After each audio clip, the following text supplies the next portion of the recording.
మరి విద్యాశాఖ మంత్రి గారు అసలు నోరిప్పట్లేదు. స్వయంగా తన శాఖలోనే దారుణంగా ఇంత అవకతవకలు జరిగినాయి అంటే సుమారు 11,000 పైచిలకు విద్యార్థుల ఉత్తీర్ణత మార్కులు మారడం అనేది ఇదేమన్నా రికార్డా? సుమారు 60,000 మంది అప్లై చేస్తే మరి ముఖ్యంగా 11,000 మంది విద్యార్థులకు మార్కులు మారిన మరి ఉదంతం బయటకు వస్తూ ఉంది.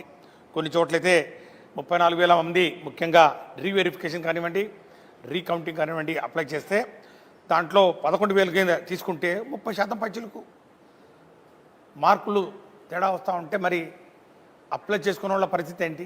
చాలా వరకు అప్లై చేసుకున్న వాళ్ళు కూడా నో చేంజ్ అని వస్తూ ఉంటే ఇది కరెక్ట్ కాదు, మావి ఇక్కడ మాకు మార్కులు యాడ్ అవుతాయి, ఇక్కడ మాకు మరి ఇక్కడ రావాల్సిన మార్కులు ఇక్కడ మాకు యాడ్ చేయట్లేదు అని చెప్తా ఉంటే దీనికి సమాధానం దొరకని పరిస్థితి ఈరోజు మనం చూస్తూ ఉన్నాం.